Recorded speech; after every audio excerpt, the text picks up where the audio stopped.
Magandang araw mga kaibigan. Nako mga kaibigan, mainit itong pag-uusapan natin. Marcoleta, tutuluyan, hindi aatras ang gobyerno ni Pangulong Marcos at grupo ni Piluca, kinastigo.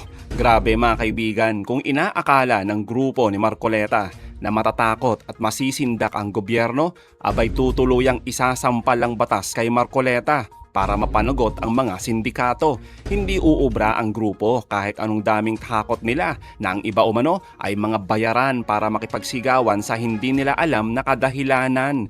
Kaya naman, hetong matinding buwelta sa katangahan ni Marcoleta na panaysisi sa ating gobyerno. Nako, abangan nyo po yan. Pero bagong lahat, pakilike muna ang ating video, pakishare na din po at subscribe na po kayo sa ating channel. Unahin na po muna natin ito mga kaibigan. Planado para kay Senator Rodante Marcoleta ang pagsasampa ng kasong plunder laban sa kanya. May pattern daw na sinusunod ang mga may ayaw sa kanya na anyay pinipili siyang ipitin kaysa umano sa mga magnanakaw.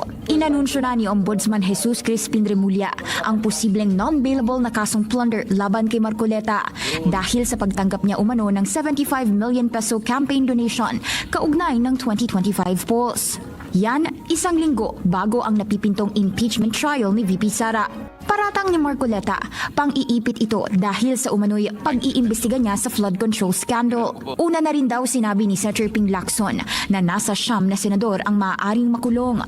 Pagdating naman sa ombudsman, promotor daw ito sa magiging kaso dahil sa umano'y nauna nilang pagtatalo sa Senado kaugnay ng flood control investigation. Pero hirit ni Lacson, gaslighter si Marcoleta.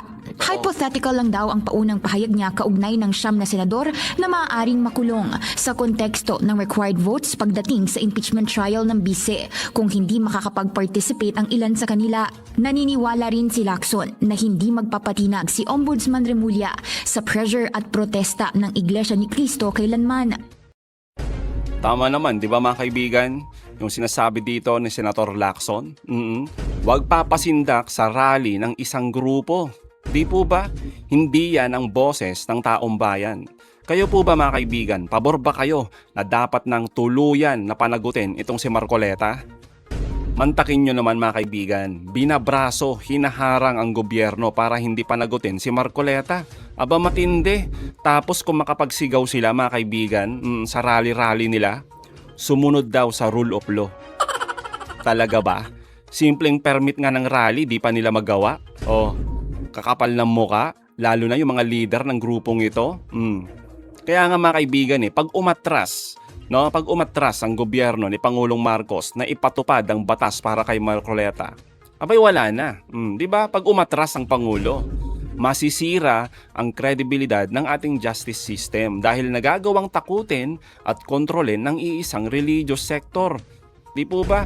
Ito na yung magiging panangga nila Sa tuwing sila ay may kinakaharap ng kasong korupsyon, gagamitin ang mga members bilang mga barikada para i-hostage ang gobyerno.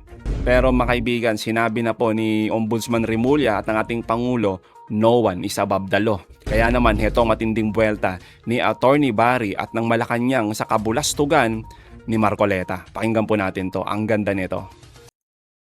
Sa totoo lang, wala naman akong issue na mag-rally sila kung gusto nila mag-rally.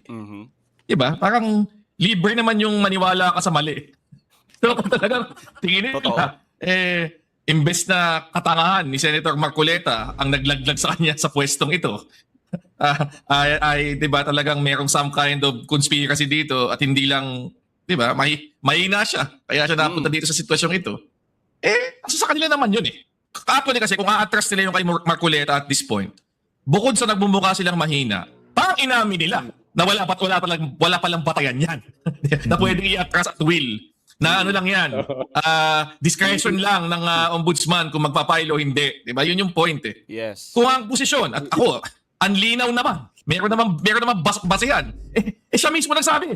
Umiikot nga uli yung recording nung programa kung saan inamin niya May mga kaibigan ako, di ba? May mga kaibigan tayo na nagbibigay sa akin ng pera. Amin na amin Para magmumukha na, wala nang credibility at all ang ating law enforcement at justice community kung i-atras nila at this point. At isipin mo, basta pala, kahit sino palang may kaibigan na kaya ng rally, pwede ka ng absuelto Di ba? Yun Wala na tayong batas dito sa bansa ito. Totoo naman, 'di ba mga kaibigan? Tignan natin ulit yung kayabangan, no? Nitong si Marcoleta. Oh, yung sinasabi ni Attorney Barry na kanyang katangahan tapos sinisisi sa pangulo. Oh, ito mga kaibigan, oh. Balikan natin 'to. Mga kaibigan ko, nagbigay sa akin talaga. Alam mo, pakiusap lang nila. Isa lang. Tanggapin mo ang tulong namin sa'yo. Okay. Congressman ako noon, Kong. Kami po ay naniniwala na karapat dapat kang makarating sa Senado. Tanggapin mo ang halagang to. Marami sila. Isa lang ang kanilang pakiusap sa Ano akin. po yun? Ano? Sana wag muna kaming i-disclose ang identity. Sa napakaraming mga reasons. Maaaring alimbawa, yung kumpanya niya ay baka makita ng administrasyon. No? Tinulungan mo si baka ipitin. Oh, 'di ba mga kaibigan? Malinaw naman Aminadong tumanggap ng milyones noong siya pa ay congressman.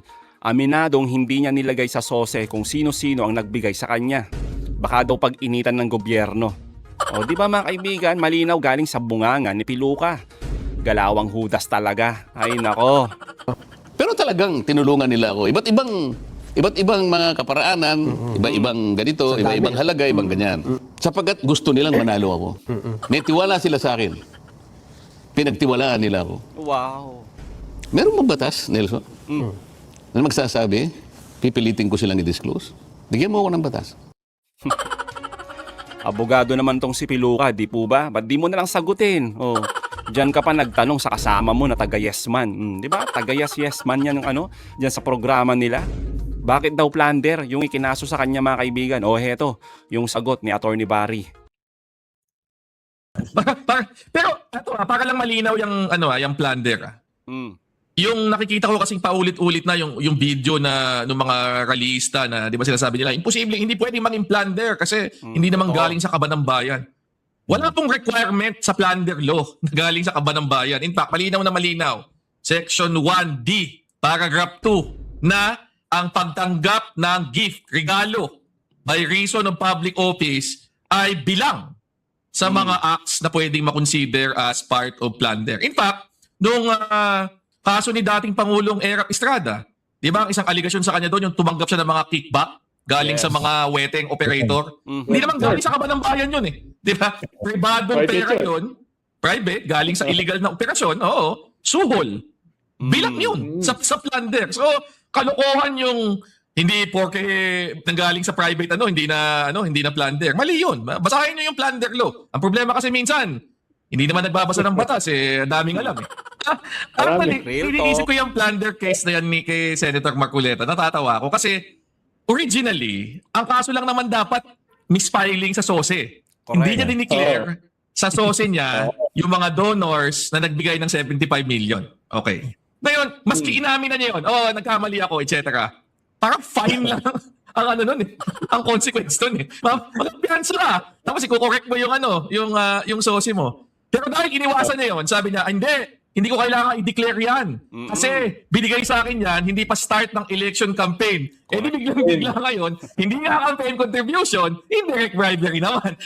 Kasi, bakit? Ano ang dahilan? Bakit ang isang congressman tumatanggap ng 75 million pesos na gift na ang kanyang declared na salin 51 million lang. Ibig sabihin, 144% ng kanyang net worth tinanggap niya bilang gift. Di ba?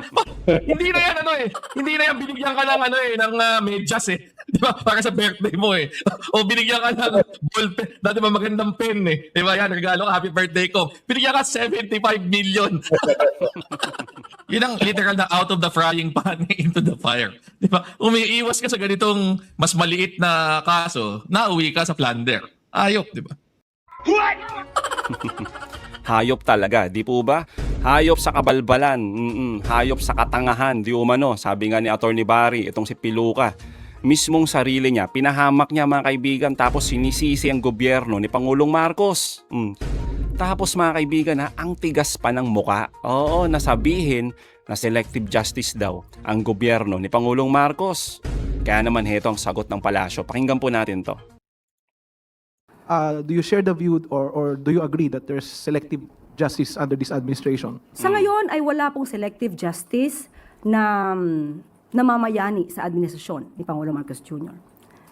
Kaya nga po kahit na kaibigan, kaalyado, na una pa po na nakulong, na-detain, at ngayon ay humaharap sa kaso na plunder at graft case. Doon pa lamang po ay ipapakita na totoo ang sinabi ng Pangulo.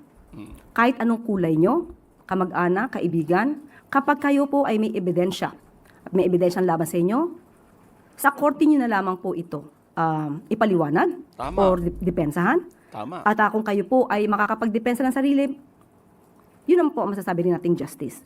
So mas masasabi po siguro nating selective justice kung gagamit ng impluensya, karahasan, Yan. pananakot, para lang hindi makasuhan ang isang kaalyado.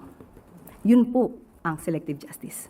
Tama. Okay, the INC also expressed support for Senator Marcoleta, and they said, what we find puzzling is why the very person who has been pushing to expose those allegedly involved in this massive theft, referring to the flood control, Kalokohan. from the Filipino people, is now the one being charged and imprisoned instead of those he Ay, exposed. nako. What do you say to those statements? Because the group seems to link the case with the Flood control. expose. Okay.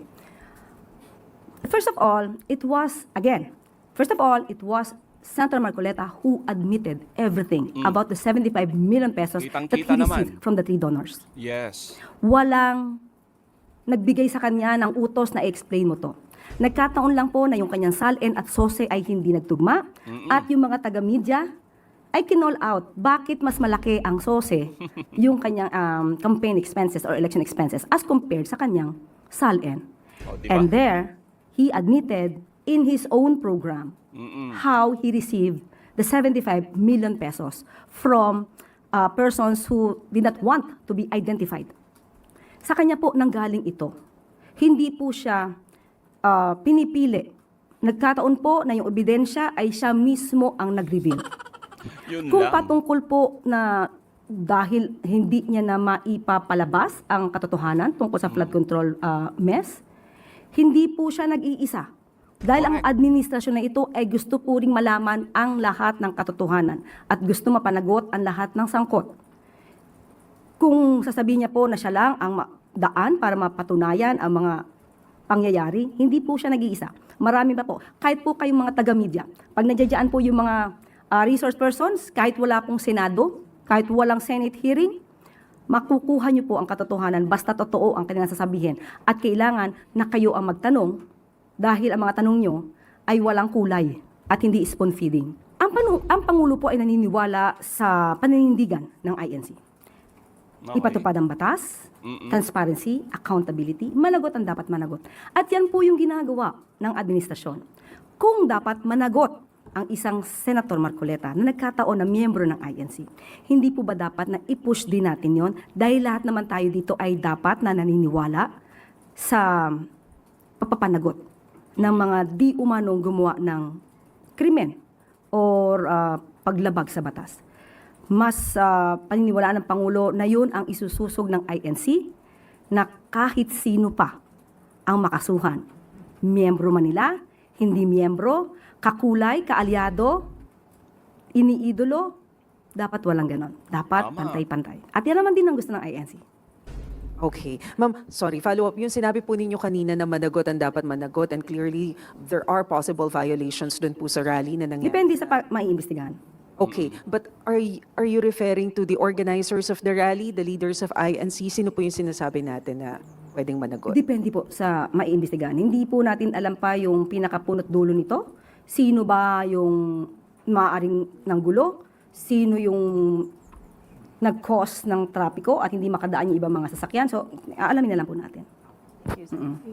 Ma'am, going back to the question of Ivy kanina, dahil po may ilan doon sa mga nag-protest ang nililink yung kanilang pagkilos doon sa pagsasampa ng kaso kay Senator Marcoleta. Ano po ang tingin ng Malacanang doon sa maagang pag-aanunsyo din po ng Ombudsman na sasampahan ng kaso si Senator Marcoleta, na yun ang ginagamit ngayon ng mga nag-protest na dahilan kaya sila lumabas ng kalye para kontrahin po yun? Dapat po ba na maagang nag-aanunsyo ang mga opisina ng kung sino ang mga sasampahan ng kaso? Hindi po natin hawak ang ang Office of the Ombudsman kung ano ang kanilang magiging statement. Pero kung in-announce man po ito ni Ombudsman Boying Remulla, tama po ba nasagot ang rally? Hindi Real po talk. ba mas dapat na daanin sa proseso? Maniwala tayo sa proseso? Hindi pa naman po nakakasuhan. Hindi po ba mas hindi maganda ang tingin or magiging tingin ng ating mga kababayan kung parang hinihiling nila na madismiss ang kaso sa pamamagitan ng pagsasagawa ng rally? So yun mga kaibigan, anong masasabi nyo patungkol dito? Comment down below. Again mga kaibigan, huwag niyong kalimutan, i-like at i-share itong mga videos. Hanggang sa muli, kita-kita ulit tayo mga kaibigan.